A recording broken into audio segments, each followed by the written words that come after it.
अरे आप अभी तक यहीं बैठे हो? जल्दी करो वरना 7:40 की लोकल निकल जाएगी।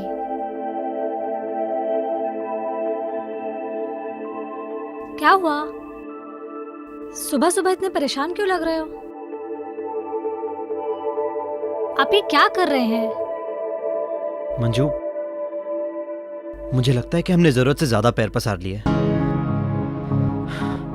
2 BHK का फ्लैट तो ले लिया, पर अब ऐसा लग रहा है कि पूरी जिंदगी ना हमारी EMI भरने में ही निकल जाएगी। ऐसे तो ना हम अच्छे से जी पाएंगे, ना हमारी फैमिली आगे बढ़ा पाएंगे। आप इतना टेंशन क्यों ले रहे हो? बस हम दोनों को मिलकर तो जिंदगी साथ गुजारनी है ना। टाइम थोड़ा खराब भी तो चल रहा है, लेकिन देखना धीरे धीरे सब अच्छा हो जाएगा। कहां से अच्छा होगा? 20 साल तक EMI भरना है, 20 साल तक। कहां से आएंगे इतने पैसे? मंजू, कभी कभी मैं सोचता हूं कि हम ये फ्लैट बेचकर ना एक छोटा फ्लैट ले लेते हैं। ये कैसी बातें कर रहे हैं आप? ये घर आपका सपना था, बस मुझ पे थोड़ा सा भरोसा कीजिए, मैं सब ठीक कर दूंगी।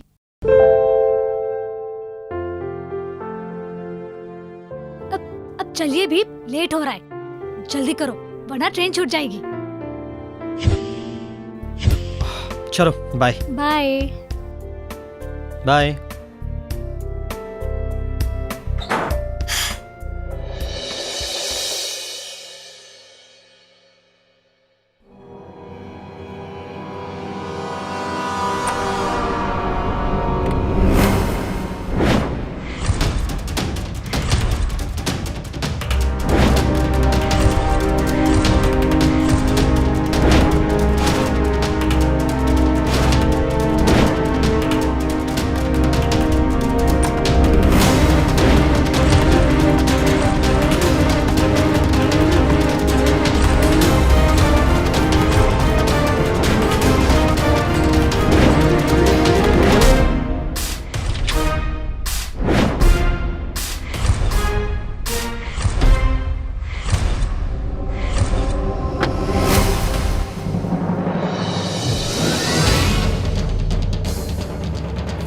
ये घड़ी किसकी है? किसकी है ये घड़ी? मैं नहीं जानती घड़ी किसकी है। देखो मंजू, सच सच बताओ कि मेरे जाने के बाद यहाँ कौन कौन आता है? ये आप कैसे बातें कर रहे हैं? मैं सच में मैं सोच भी नहीं सकता था कि पैसे कमाने के लिए तुम इस हद तक गिर जाओगे। देखो बताओ सच। बताओ। मैं सच कह रही हूँ, मैं नहीं जानती किसकी घड़ी। मुंबई भाग दौड़ का शहर, सपनों का शहर। मुंबई एक ऐसा शहर है जहां लोग दूर दराज के इलाकों से अपने सपने पूरे करने आते हैं और कहा जाता है कि इस शहर को वरदान है कि ये किसी को भी निराश नहीं करता। पर हाँ, कई बार उसके बदले में बहुत बड़ी कीमत भी मांगता है। रोहित और मंजू एक नवविवाहित दंपत्ति थे जो मुंबई शहर में अपने सपने पूरे करने आए थे, जिसमें सबसे बड़ा सपना था उनका अपना घर। बेशक दोनों ने एक घर किश्तों पर ले तो लिया, लेकिन उसके बाद उनकी जिंदगी उस मकान की किश्तें पूरी करने में गुजरने लगी। लेकिन बड़े हैरत की बात थी कि रोहित के ऑफिस जाते ही उस घर में अनजान मर्दों को हमने आते देखा। आखिर चल क्या रहा था उस घर में? क्या मंजू का दूसरे मर्दों से रिश्ता था, या फिर वो पैसे कमाने के लिए अलग अलग तरीके अपना रही थी? आखिर सच क्या था? आइए जानते हैं इस नवविवाहित दंपत्ति की पूरी कहानी। जाने वाली दिल्ली लोकल कोई भी समय प्लेटफॉर्म क्रमांक 1 पर आ रही है।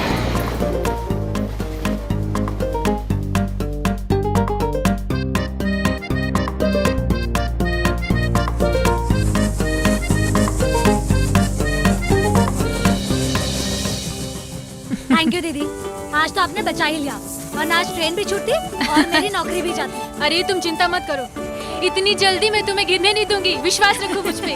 अरे हाँ, हमारी कंपनी ने ना एक प्रोडक्ट निकाला है और स्पेशली ये तुम्हारे लिए है। ये देखो। थैंक यू सो मच दीदी, बहुत सुंदर है। कितने का है ये? कमाल करती हो यार तुम, दीदी दीदी कहती हो और इसका दाम भी पूछ रही हो। क्या है यार मंजू। और हाँ ये देखो, एक पेन भी है, वो इसे ना तुम्हारे वो हस्बैंड, क्या नाम है उनका? रोहित। हाँ, उनको मेरी तरफ से दे देना। दीदी बहुत महंगा है ये। बहुत अच्छा है, बताइए ना कितने का है ये सब कुछ। ओफो, मैंने बोला ना मंजू, मुझे नहीं चाहिए पैसे। लेकिन ऐसे कैसे चलेगा दीदी, कितना महंगा है ये सब। तुम ना बहुत जिद्दी हो, अब नाटक बंद करो, चुपचाप से रखो यहाँ। आपसे जितना नामुमकिन है। वो तो है।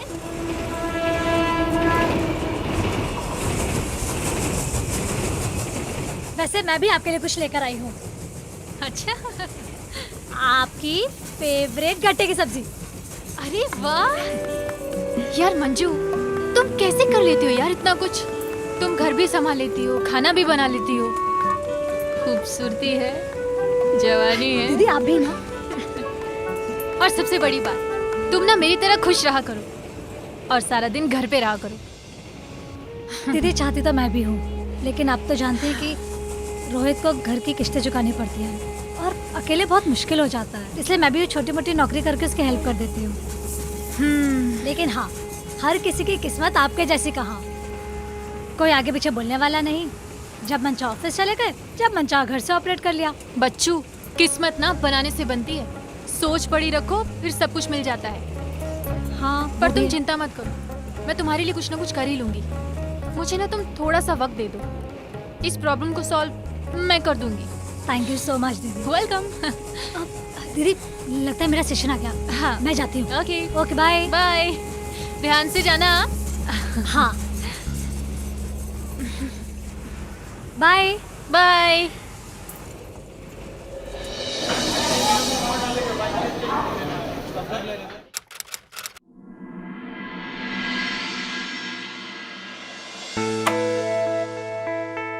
अरे आज आप जल्दी आ गए।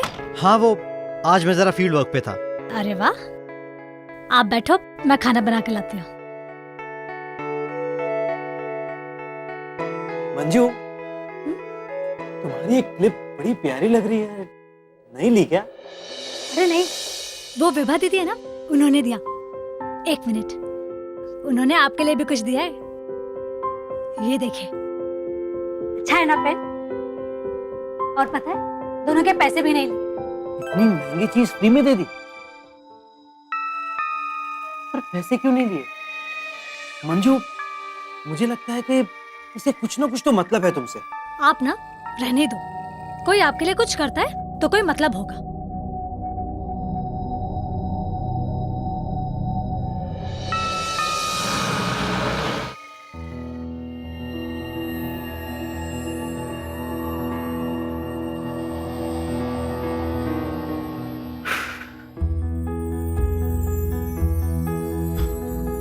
अच्छा बाबा, तुम्हारी विभा दीदी भी बहुत अच्छी है और उसका दिया गिफ्ट भी मुझे बहुत अच्छा लगा। अब तो स्माइल करो। रहने दो, कोई एहसान करने की जरूरत नहीं है, मैं कल ही वापस कर दूंगी। अरे बाबा उसकी कोई जरूरत नहीं है। मंजू तुम जानती हो ना कि पैसे की तंगी की वजह से मैं इतना टेंशन में होता हूँ। Please try to understand. अच्छा, तो क्या मैं परेशान नहीं रहती? लेकिन मैं तो आपकी तरह परेशानी नहीं दिखाती। Okay Baba, I am sorry, I am genuinely sorry. रहने दो रोहित प्लीज, शायद इसमें आपका भी कोई मतलब ही होगा, तभी सॉरी कह रहे हैं। मंजू,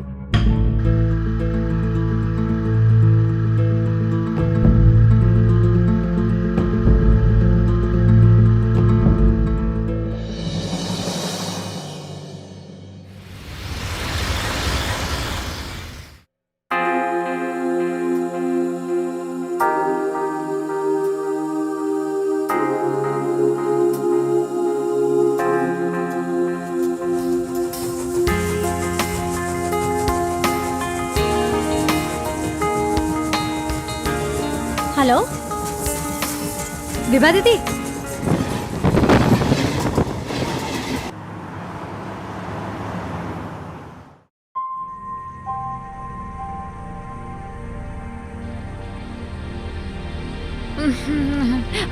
बाय।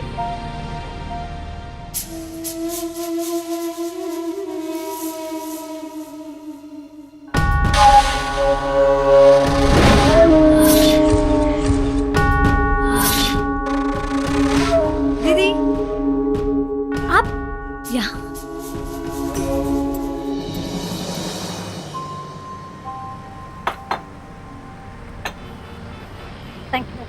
देखो मंजू, इस काम में कोई बुराई नहीं है और आजकल कौन नहीं करता।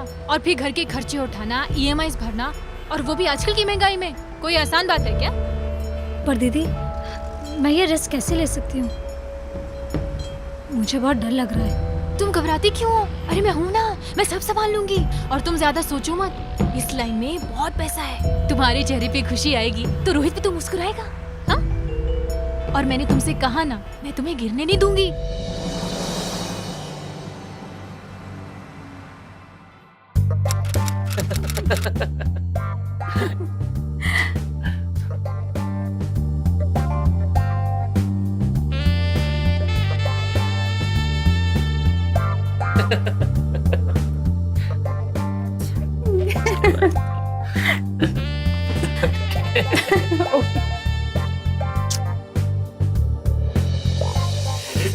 भाई हो गई, इसीलिए तो जा रहा हूँ हाफ डे लेके। संभाल लेना भाई है? तू नहीं सुधरेगा। अबे हर शादीशुदा मर्द मुझे यही बोलता है, क्योंकि वो शादीशुदा होता है ना, और वो अपनी बीवी से डरता है। अच्छा।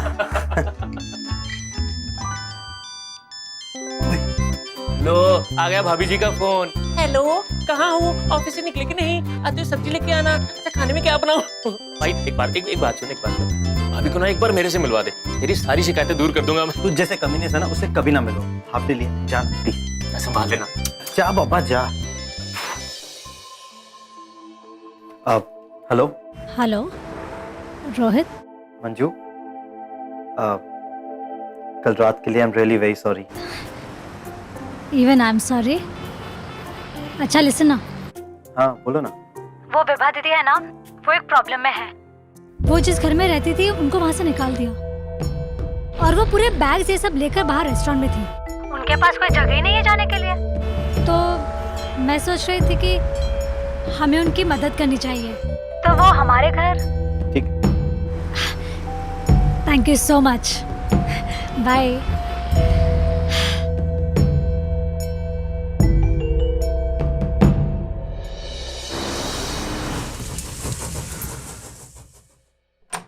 तुम्हें पता, ये विभा दीदी। हो ये है विभा जी। अब तक आपको आपके गिफ्ट्स और फेवरेट सब्जी से जानता था, आज देख भी लिया। दरअसल मैं आप लोगों से माफी चाहूंगी, आज आपको तकलीफ दूंगी। वैसे मैंने क्लाइंट से बात कर ली है, कल मैं चली जाऊंगी। अरे कैसी बात कर रहे हैं आप दीदी? आपका जब तक मन चाहे आप यहाँ रुक सकती हैं, है ना? एक मिनट दीदी, हाँ अंदर आइए ना।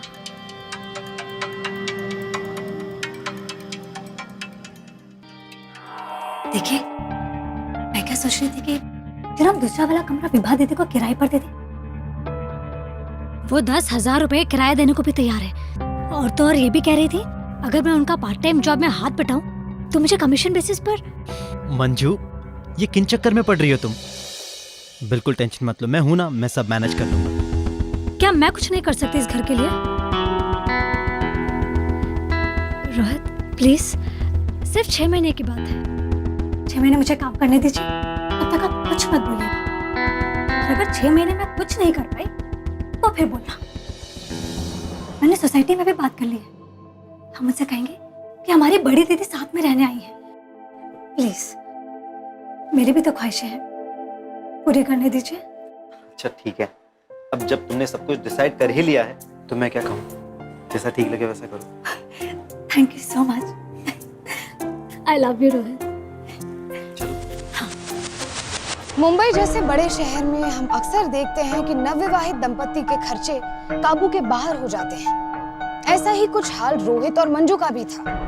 मंजू का मानना था कि एक पेइंग गेस्ट रखने से उनकी परेशानियां कुछ हद तक कम हो जाएंगी, और इसीलिए मंजू विभा को अपने घर में रखना चाहती थी। लेकिन रोहित का मन इस बात के लिए पूरी तरह से सहमत नहीं था, क्योंकि मंजू विभा को अभी बस कुछ ही दिनों से जानती थी। मगर मंजू को विभा पर पूरा भरोसा था, यहाँ तक कि मंजू विभा को अपनी बड़ी बहन की तरह मानने लगी थी।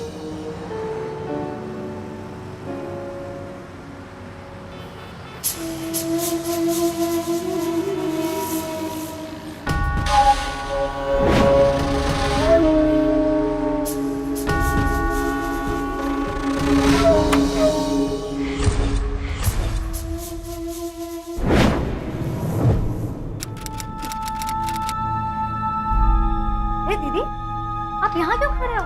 हाँ वो काम आज कुछ ज्यादा था नहीं तो जल्दी घर आ गई। मुझे फोन कर देते। लो कर लो बात। अब तुम क्या चर्चिए से मुझे यहाँ चाबी देने के लिए आती? बात तो सही है। रोहित, एक एक्स्ट्रा चाबी दीदी के लिए भी बनवा दो। विभा अब रोहित और मंजू के साथ रहने लगी थी और मंजू विभा को उसके बिजनेस में मदद करने लगी थी। वो ना सिर्फ उन्हें हर महीने किराया देती थी बल्कि उनके घर का काम भी करने लगी थी। अब विभा ने उनके घर के साथ साथ दोनों के दिलों में भी जगह बना ली थी।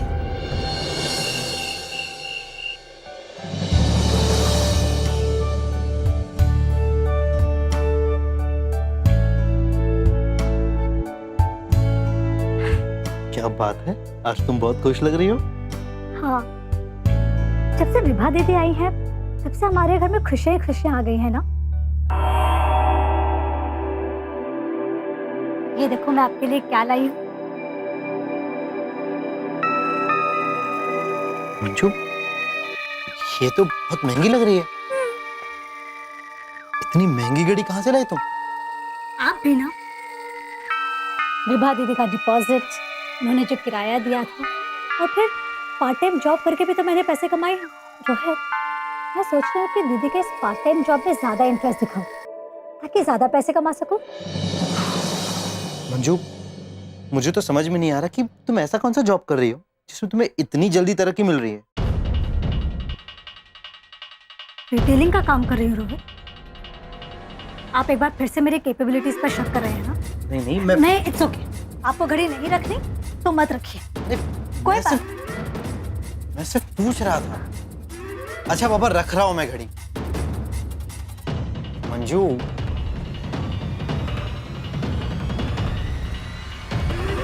मंजू। रोहित, आज नहीं, मैं थक गई।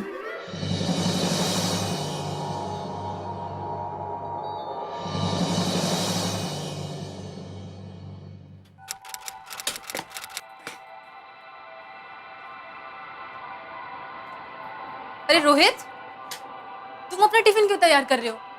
मंजू कहाँ है? मंजू! सो रही है, आप थकी हुई है। आजकल ऑफिस नहीं जाती ना, अरे तुम्हारे साथ काम जो कर रही है। ऐसे कैसे? एटलीस्ट वो तुम्हारा टिफिन तो तैयार कर सकती है ना? ओके बाबा, कोई बात नहीं, मैं कर लेता हूँ, उसमें क्या हो गया। अच्छा तुम छोड़ो, मैं कर देती हूँ। नहीं, मैं करता हूँ। अरे अच्छा विभा, तुम्हारा और मंजू का काम कैसा चल रहा है? अब कुछ दिनों से मैं तो उसके साथ हूँ नहीं। अब देखो ना, कल ही मैं हिमाचल से वापस आई और मुझे वापस बैंगलोर जाना पड़ रहा है। लेकिन मुंबई ब्रांच का काम मंजू ही देख रही है। बट हाँ, प्रॉफिट देख के लग रहा है कि काफी मेहनत कर रही है वो। इतने कम टाइम में तो प्रॉफिट मैंने भी नहीं किया, ये मानना पड़ेगा। अच्छा विभा, क्या तुम उन क्लाइंट्स को जानती हो जिनके साथ मंजू डील करती है? हाँ, 2-3 क्लाइंट से तो मैंने उसको मिलवाया था, बाकी खुद उसने नए क्लाइंट्स बनाए। ये तुम्हारी बीवी काफी समझदार और स्मार्ट है। चलो, मेरी ट्रेन छूट जाएगी। मैं बाय बोल के आया मंजू को। मंजू, मंजू, मैं ऑफिस के लिए निकल रहा हूँ। बाय। सोने दो ना, बाद में। अच्छा, दीदी भी जा रही है? हाँ, बाय। सो रही है वो। मैंने तो कल रात को इसको बाय बोल दिया था। 3 नंबर की बंगाल जाने वाली सीधी लोकल थोड़ी ही समय में प्लेटफॉर्म क्रमांक 1 पर आ रही है।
अचानक से बहुत पैसे कमाने लगी थी। उसका कहना था कि ये पैसे उसे विभा के बिजनेस में हाथ बटाने से मिल रहे थे। अगर ऐसा था तो फिर वो लोग कौन थे जिसे हमने उनके घर में आते देखा था? आखिर चल क्या रहा था इस घर में? और अगर रोहित को पता चलता तो क्या होता?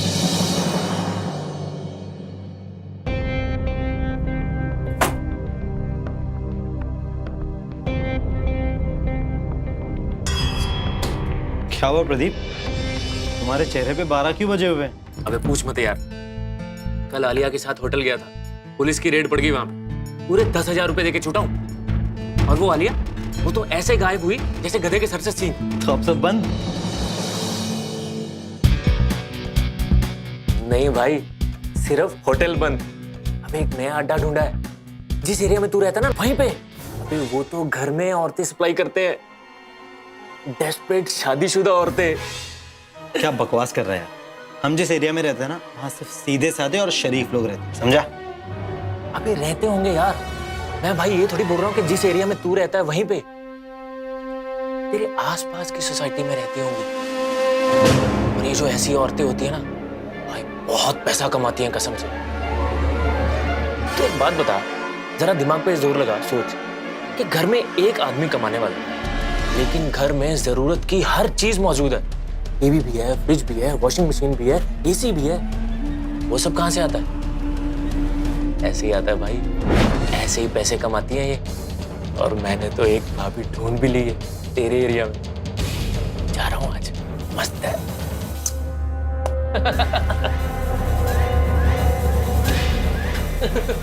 तुम ऐसा कौन सा जॉब कर रही हो जिसमें तुम्हें इतनी जल्दी तरक्की मिल रही है? रिटेलिंग का काम कर रही हूँ। आप एक बार फिर से मेरी कैपेबिलिटीज पर शक कर रहे हैं।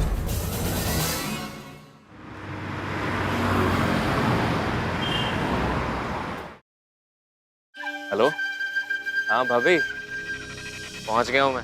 सोसाइटी कौन सी है? हाँ उसके सामने ही खड़ा हूँ। घर पे हो ना? आ रहा हूँ।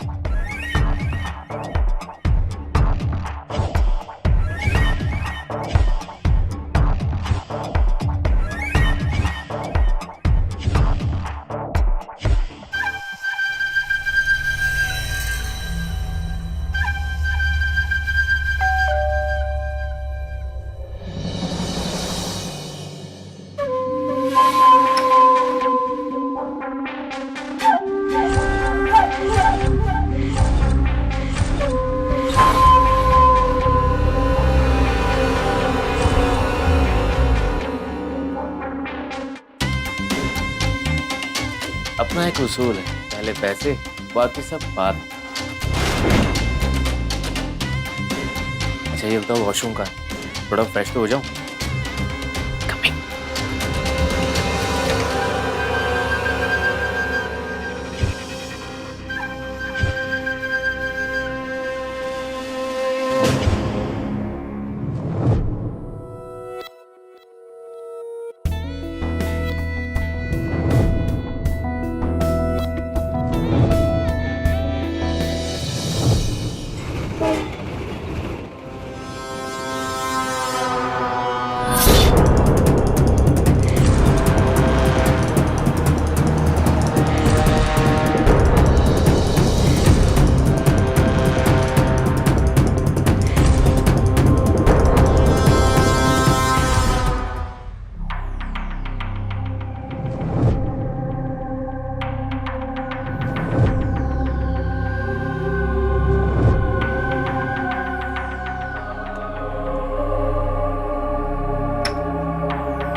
आजा, बड़ी जल्दी आ गए। हाँ सही। लगता है जनाब को हमारी याद आ रही थी।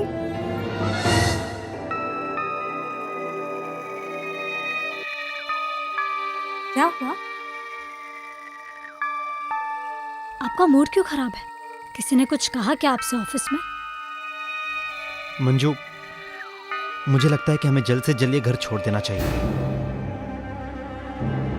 रोहित, आप फिर वही बातें कर रहे हैं। आप समझने की कोशिश क्यों नहीं कर रहे हैं कि ये घर हमारे लिए बहुत लकी है। हम जब से इस घर में आए हैं हमारी जिंदगी बदल गई है। वो सारी छोटी छोटी जरूरतें पूरी होने लगी हैं। एंड प्लीज रोहित, अब आगे से ऐसी कोई बात मत करना, समझे? और देखो ना, मैंने अपना वादा भी तो पूरा किया। अब आप जल्दी से जाके तैयार हो जाइए, क्योंकि आज आपकी ये बीवी आपको बाहर डिनर पर लेके जाएगी। क्यों, आज कोई लॉटरी लगी है क्या? यूं ही समझ लो। आज के काम का पूरा 100% प्रॉफिट मेरा था। अपना एक उसूल, पहले पैसे, बाकी सब बात।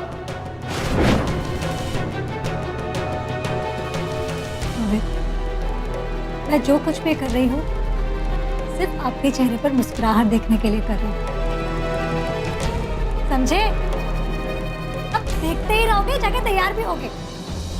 जाइए, जल्दी जाइए ना। अरे जाइए।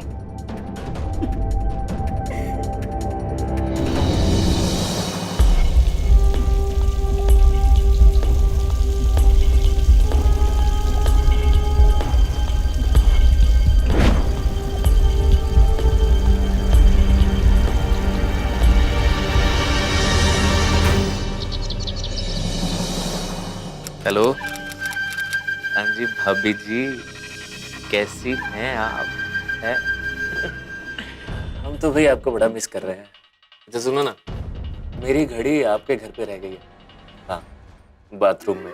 हाँ, अरे कल गया था ना फ्रेश होने के लिए, तब हाँ वहीं पे रह गई है कहीं। अरे बहुत महंगी है यार, देख लो, संभाल के रख लेना।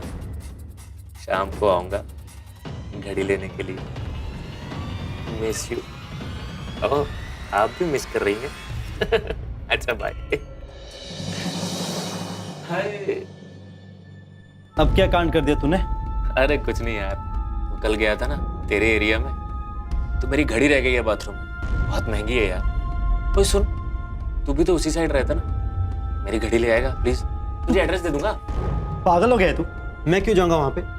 और मैंने कहा ना तुझसे एक बार कि जहां हम रहते हैं वो सिर्फ शरीफों का एरिया है, वहां ऐसे गंदे काम नहीं होते। भाई सबूत है, मेरी घड़ी उस बाथरूम में, सनलाइट अपार्टमेंट, फ्लैट नंबर 702। जाएगा तो ले आना भाई, वरना मैं तो जा ही रहा हूँ शाम को भाभी जी से मिलने।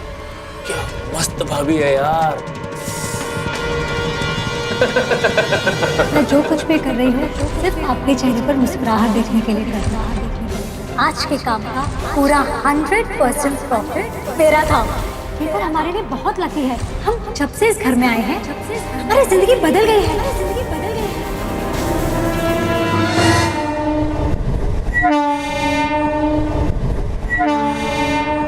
तुम ऐसा कौन सा जॉब कर रही हो जिसमें तुम्हें इतनी जल्दी तरक्की मिल रही है? डिटेलिंग का काम कर रही हूँ रोहित। आप एक बार फिर से मेरी कैपेबिलिटीज पर शक कर रहे हैं। आप एक बार फिर से मेरी कैपेबिलिटीज पर शक कर रहे हैं। रोहित आज नहीं, मैं थक गई। आज के काम का पूरा आप एक बार फिर से मेरी कैपेबिलिटीज पर शक कर रहे हैं। रोहित आज नहीं, मैं थक गई। आज के काम का आज पूरा 100% मेरा था।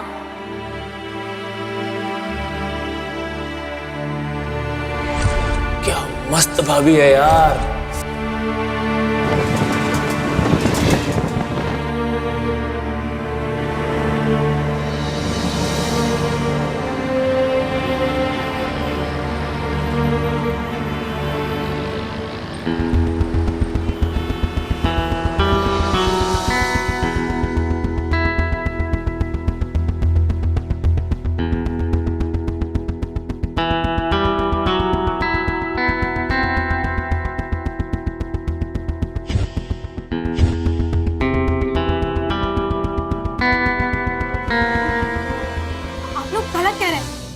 कुछ भी नहीं है।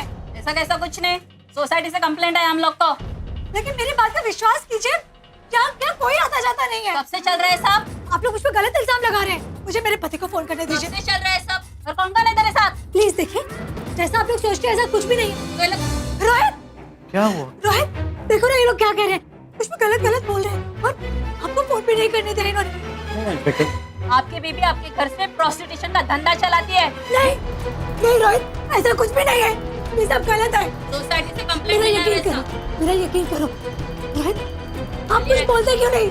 रोहित, आप चुप क्यों? 2 मिनट रुकिए, प्लीज 2 मिनट। रोहित, रोहित, आप कहाँ जा रहे हैं?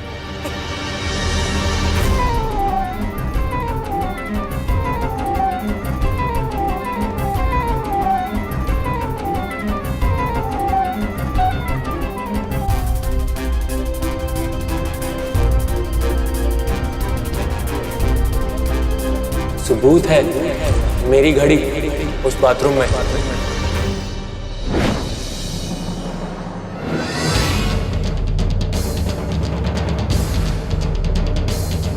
ये घड़ी किसकी है?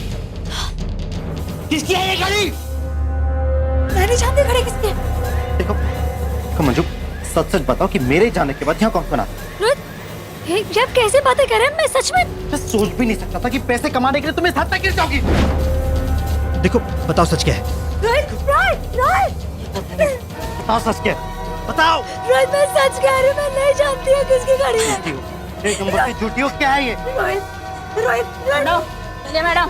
मैं नहीं जानती। लेके जाओ इसे। रोहित, रोहित, आप मुझे गलत समझ रहे हैं। रोहित, चल रोहित, नहीं, रोहित, चल।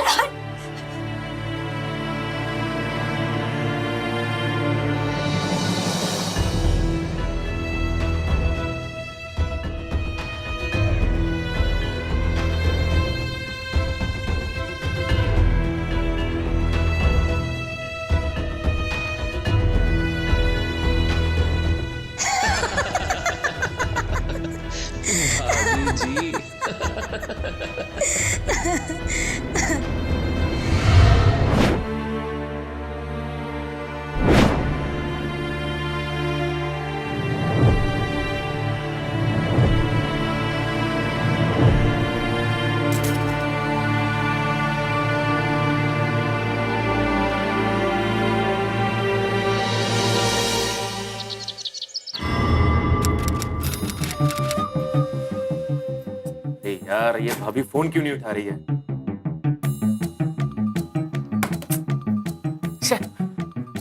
यार ये भाभी फोन ही नहीं उठा रही है।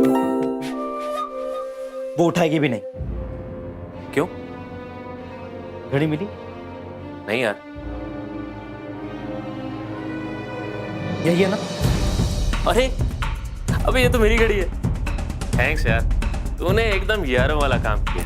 और तूने दुश्मनों वाला काम। बता कब से जा रहा है तू वहां पे? अबे इतना पर्सनल क्यों हो रहा है? मुझे भी पसंद है, बात करवाऊं? बकवास मत कर। तुझसे मैं क्यों कुछ उम्मीद रखूं?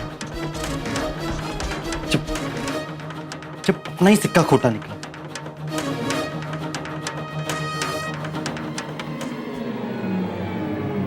रोहित का दिल टूट गया था। उसके सामने अब ये साफ था कि मंजू इतना पैसा अपने जिस्म का सौदा करके कमा रही है। उसने सपने में भी कभी नहीं सोचा होगा कि किस्मत उसके साथ इतना घिनौना मजाक करेगी। रोहित ने वही किया जो उसे सही लगा।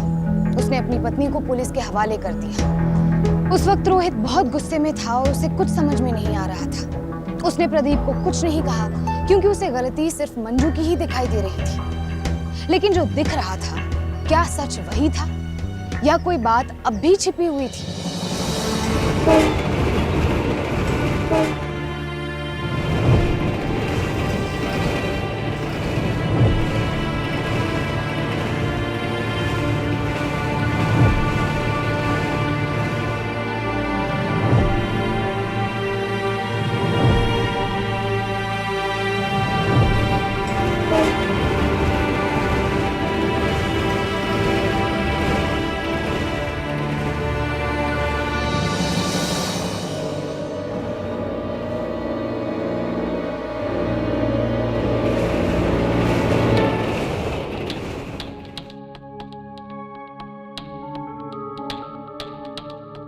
ये क्या हाल बना रखा है रोहित? सुबह से लेकर रात तक प्लेटफॉर्म पर बैठे रहते हो, ऑफिस भी नहीं आते।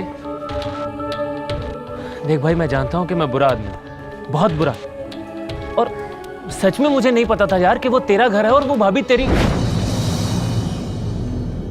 वाइफ है। देख प्रदीप, मुझे तुझसे कोई गिला नहीं। तू तो है ही एक नंबर का कमीना। मेरी बीवी ने मेरे साथ ऐसा किया, यकीन नहीं होता। इसे तो करता है ना। रोहित क्या कर रहा है?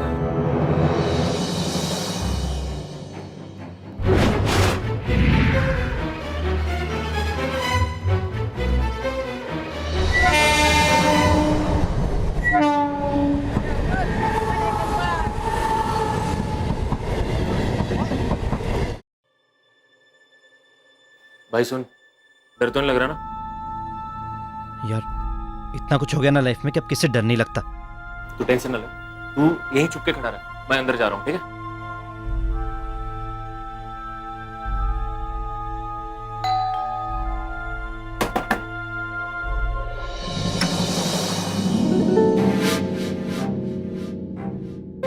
नमस्ते भाभी। नमस्ते। क्या बात है, आज तो छाए हुए हो एकदम। अच्छा वो तानिया भाभी नहीं दिखाई दे रही, कहाँ है? अंदर है, कस्टमर आया हुआ है, थोड़ी देर में फ्री होके आ ही जाएंगे। आप फ्री हो? अच्छा सुनो ना, आपने वो फ्लैट क्यों छोड़ दिया? सनलाइट अपार्टमेंट 702 वाला। तुम्हारी वजह से।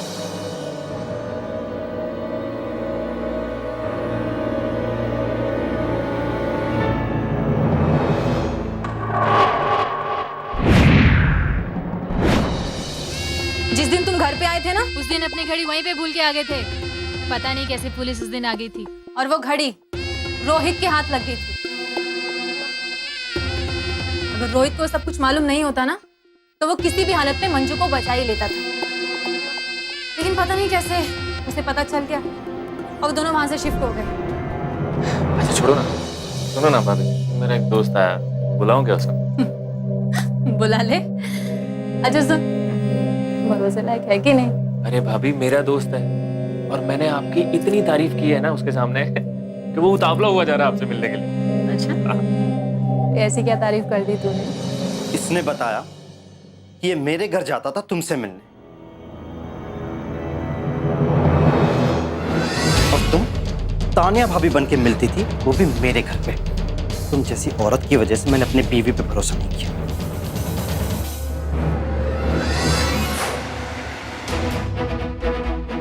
रोहित, ये तेरी वाइफ है? हाँ। पर मैं तो इनसे कभी मिला ही नहीं। क्या? मैं तो तानिया से मिलने जाता था यार।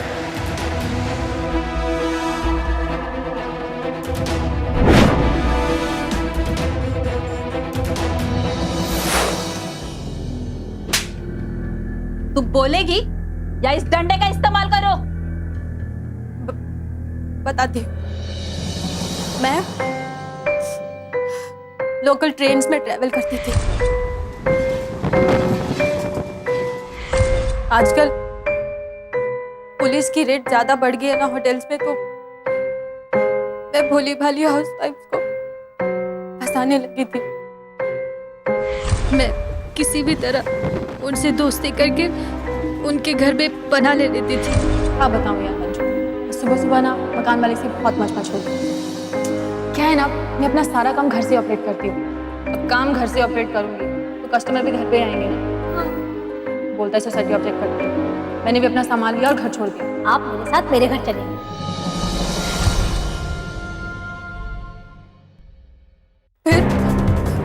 फिर मैं धीरे धीरे उन लोगों का विश्वास जीतने लगी और मैंने एक डुप्लीकेट चाबी बनवा ली। फिर मैं नोट करने लगी कि वो किस वक्त घर पे नहीं रहते थे।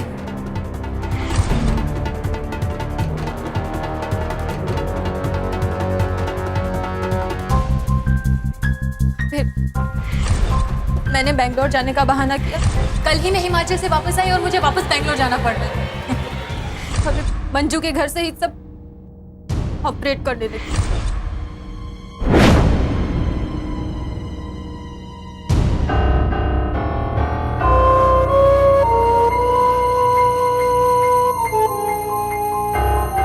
अपना एक उसूल है, पहले पैसे, बाकी सब बाद में।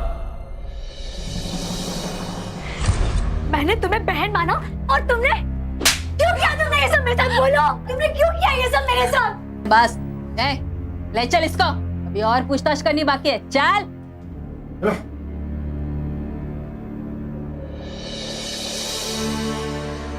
मंजू, मुझसे बहुत बड़ी गलती हो गई। मैंने तुम पे भरोसा नहीं किया। I am really very sorry. अरे प्लीज आप ऐसा मत बोलिए, इसमें आपकी कोई गलती नहीं थी। कोई भी प्यार करने वाला पति नहीं करता। रोहित के प्यार ने जहां शक को जन्म दिया, वहीं उसी प्यार ने उसके दिल में अपनी पत्नी की बेगुनाही साबित करने की शक्ति भी दी। और प्रदीप के साथ ने न सिर्फ उसे अपनी पत्नी से मिलवाया, बल्कि विभा के इस रैकेट का पर्दाफाश भी किया। विभा को इमोरल ट्रैफिक प्रिवेंशन एक्ट 1956 के तहत किसी रेसिडेंशियल एरिया में देह व्यापार चलाने के लिए 3 साल की सजा सुनाई गई। हमें ऐसे लोगों से सावधान रहना चाहिए जो बहुत जल्दी हमारे दोस्त बन जाते हैं। इससे पहले हम किसी को अपने घर में जगह दें, उसका बैकग्राउंड चेक करवा लेना चाहिए और बिना लीगल एग्रीमेंट के किसी को भी किराएदार नहीं बनाना चाहिए। इतना कर लेने से हम अपनी तरफ से पूरी तरह सुरक्षित हो जाएंगे। आज के लिए बस इतना ही। फिर होगी आपसे मुलाकात जुर्म से जंग की एक और सत्य घटना के साथ। तब तक सावधान रहें, सतर्क रहें, सुरक्षित रहें। सावधान इंडिया, इंडिया फाइट्स बैक।